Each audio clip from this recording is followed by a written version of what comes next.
Today in Flex in the City, we talk to Enrique Sacau, the Group CEO of Kneip, who advocates for the financial services industry to embrace simplicity by employing plain language, avoiding unnecessary seriousness, and emphasizing fundamental concepts. All that happening right now in Flex and the City.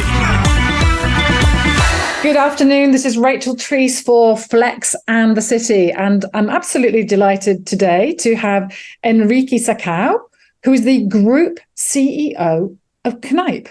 Hola, Enrique. I'm speaking a little bit of Spanish because I know that's your background, and delighted to have you on the show. Hola, Rachel. Thank you very much for having me. I am, as you say, Enrique Sacau. I was born in Spain 44 years ago. I am currently the CEO of Kneip, which is part of 𝗵𝗶𝘀𝘀 Group.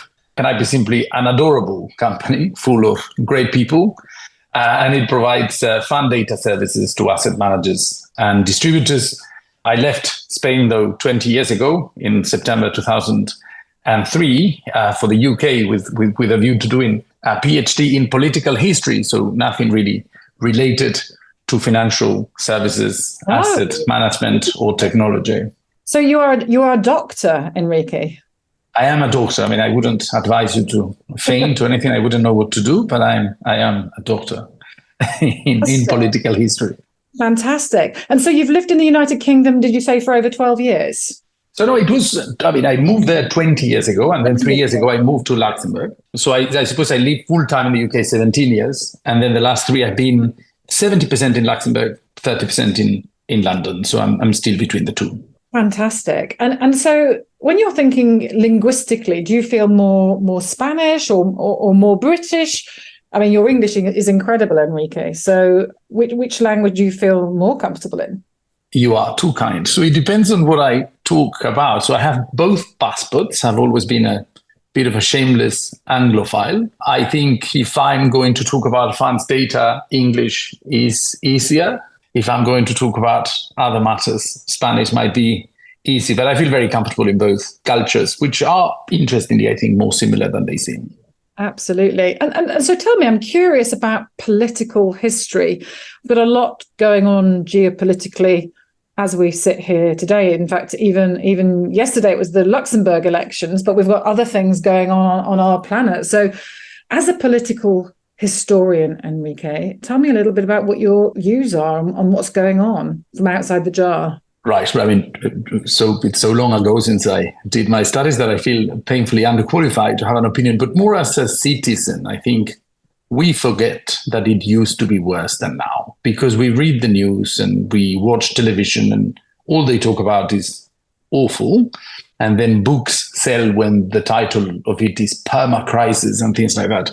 We forget that there were fewer democracies than now in the 1980s, that the nuclear threat was bigger in the 1980s, that poverty was worse in the 1980s, that, countries that are now increasingly prosperous, like India or China, were really having famines in the 1980s and 70s. So whilst it doesn't look good, if we look back, it really was worse. The world has made a lot of steady progress on the back of good old liberal democracy. So I'm an optimist, to your question. I love that. I could tell when I met you earlier this year that you're an optimist. So, as this wonderful optimist, Enrique, what really motivates you? I mean, you're working at this amazing company, Kneip. What are your core values? What's the purpose underpinning what gets you out of bed in a morning?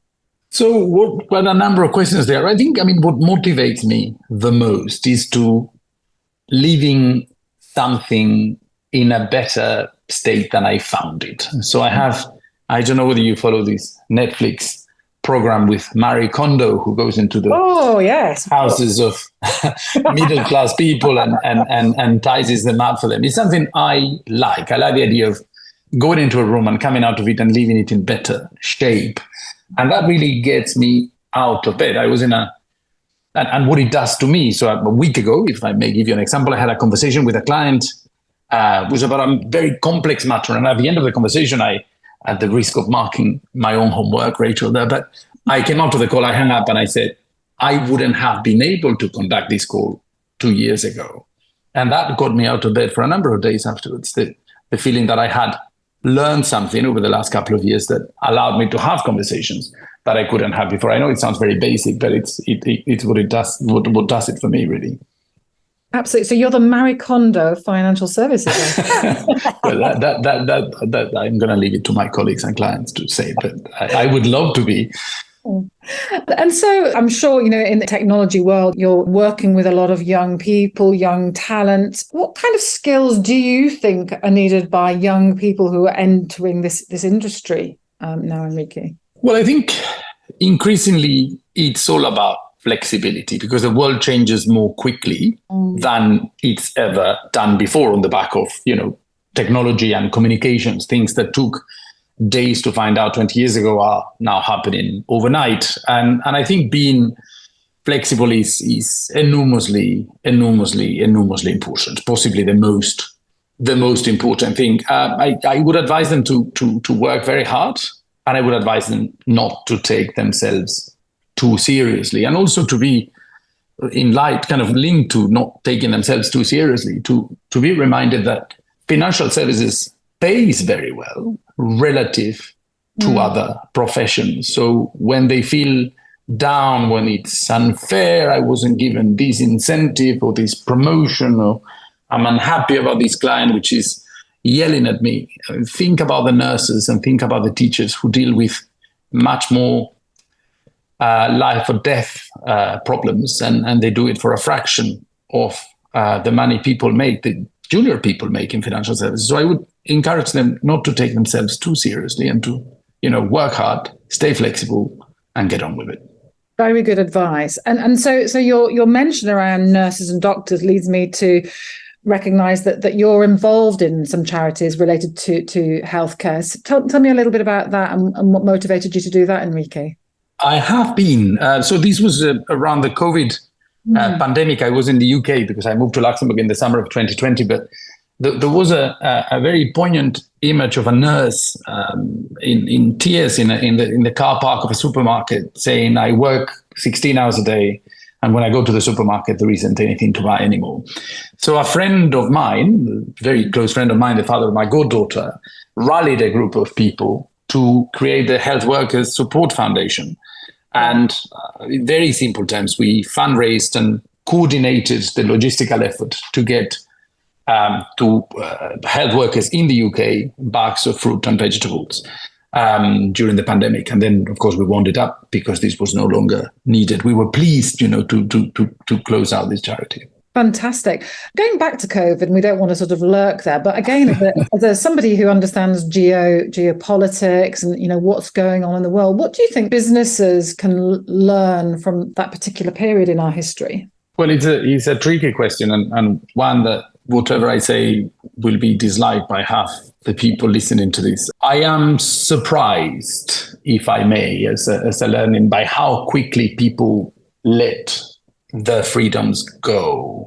I'm not saying whether it was right or wrong, but all of a sudden, the unthinkable happened, which is to be told by the authorities that we needed to stay at home, and how people complied. I think we should all keep it in mind for next time we're told to stay at home, and to understand the reasons behind that. What this time it was for the greater good.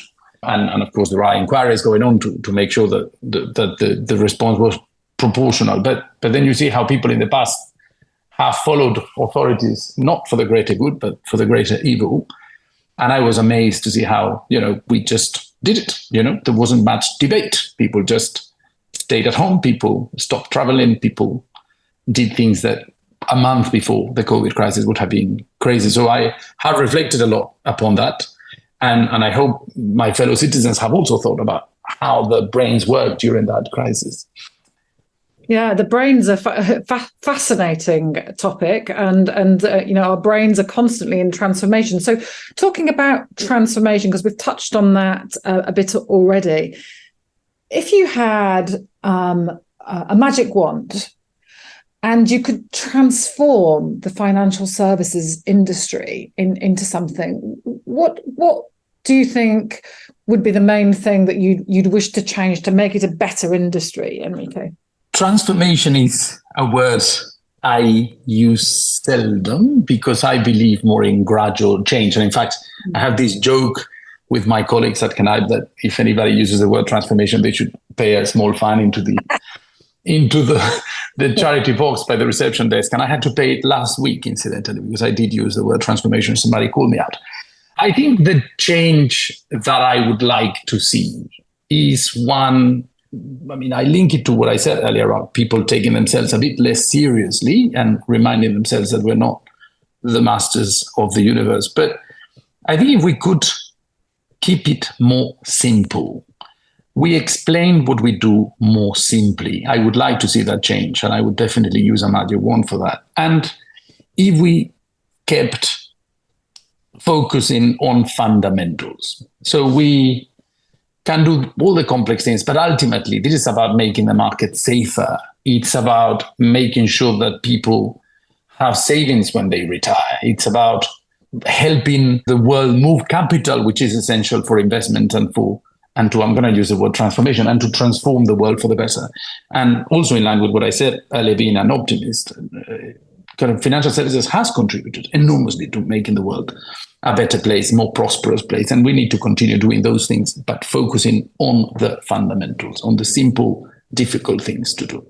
I love your articulation of that word simple. And in fact, 𝗵𝗃, the organization that I work for, the word 𝗵𝗃 means that incremental change. So it has a slightly different meaning from transformation. So it's interesting you say that. So keeping things simple, I love that.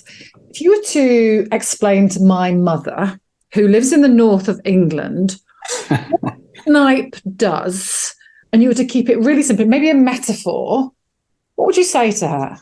With great pleasure. I'm sure your mother in the north of England has a bank account and has saved for her retirement. And these products were sold to her by some financial advisor or by a person at the bank branch or something like that. What your mother may or may not know is that her savings are invested in products. So for those products to be sold to her, many things have to happen, but there are three that Kneip does. So one is that the people selling her the products need to know the price of the retirement and savings products that your mother buys, and Kneip make sure that information gets to the right people. The second one is that regulators need to know what your mother has bought. So Kneip does the filing with regulators of that information. Okay. And then there are a number of documents, which we call disclosures, that need to be produced for products to be sold to your mother. And Kneip produces those documents. So those are the three things that we do that actually impact the way your mother saves. And we make sure that the things are done safely and in a compliant manner. Was it clear enough? That was beautiful. I think my mother would be very proud of you. You're too kind. Rachel.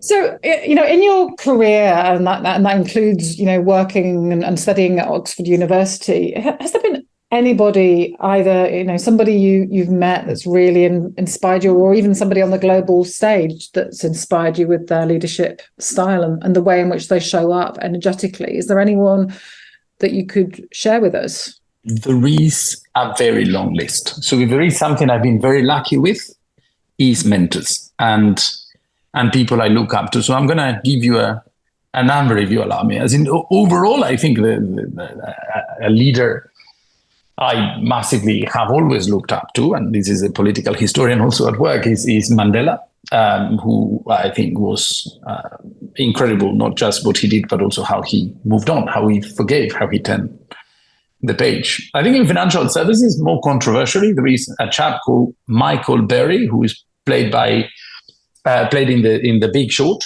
who's the man who called the property bubble before the financial crisis, and he did so is played by Christian Bale in The Big Short, by sticking to fundamentals, really saying, look, it doesn't make sense, it's not simple enough. You're selling me something that, doesn't stand up to scrutiny, and therefore it must be wrong. So, when you have that conviction and something looks too good to be true, kind of making sure that you call it out. Recently, I'm going to give you three more if you have the patience, Rachel. Recently in Luxembourg, I was enormously inspired by my now very dear friends, Bob Kneip and 𝗵𝗃, Kneip was, of course, the founder of Kneip, founded it 30 years ago. Enrique Sacau was the chairman, and we worked together like I've never worked with anybody till that point. We kept it simple. We focused on the fundamentals, and we were extremely open with each other. So I learned an enormous amount from them. But the key one I'm going to mention is not somebody who was my manager or somebody in the global stage, but a colleague of mine at Kneip. There is this, the COO of the company is a young lady called 𝗵𝗶𝘀𝘀 who on my first month at Kneip came into my office and told me everything that didn't work. And then she told me how to fix it. So she got promoted on the spot, and then again and again and again and again over the last 3 years. And she is now the biggest employer at Kneip. She has the whole operations department. And it's when you see somebody from your ranks, so bright, so determined, so constructive. I have found her enormously inspiring, and I'm happy to give that a shout. Fantastic. That's a real culture of agency. So with your own leadership style, what do you think are the traits that have brought you your own success, Enrique? I think you'll have to ask my colleagues again and my clients. I think you have to, of course, lead by example. And the example has to be on working hard and having a strong moral compass. I think these two things are essential. And then another one, which I think another value that I live, is that I'm very consistent.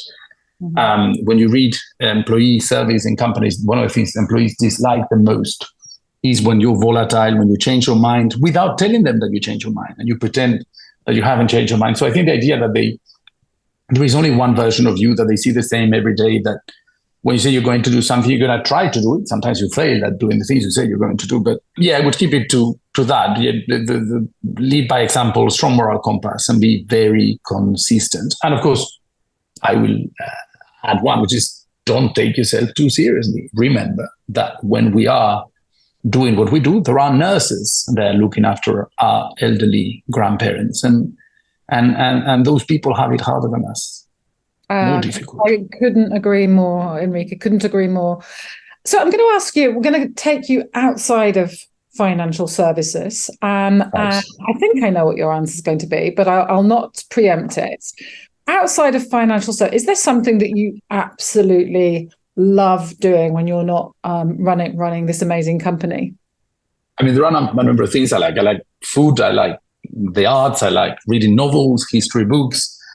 I dislike sport with a vengeance, so I do as little as I can. But if there is one thing I really love, is opera. I go to the opera everywhere. I married an opera historian, and we just go to shows. That's the single thing I enjoy the most. I like going to the opera. I like the trip to the theater. I like the dinner afterwards. But I do like the drama and the stories, and of course the music. Yeah, and which is your favorite opera, Enrique? I'm curious. Well, that's an impossible question to answer. But if I absolutely must, gun to my head, I would say Richard Strauss's Elektra, which tells a story of family strife in a very raw way, and I like it very much. And so my final question for today on this great podcast: what do you think the financial services industry could learn from Elektra? Oh gosh, from Elektra specifically. I wish I'd not said Elektra, because if you know what you do, you will. No. I'm gonna stick with this one, as you've given me a bit of a challenge there, Rachel. As we keep it simple, which I say, and as we need a strong sense of narrative. So we need to know what we are doing and why. You need to be able to explain things simply. And Elektra is an opera with a very simple plot that is incredibly fast-paced. It's 1 hour and 40 minutes, no interval, boom. It's not one of these shows that you go in and you're there for 5 hours. And what we need to understand from the opera is that the characters, whilst they have very good reason to do what they do, all of them, the good, the bad, and the ugly, are incredibly irrational. And sometimes at work, in financial services, anywhere, we think we are engaging with rational people, rational facts, things that you can explain logically.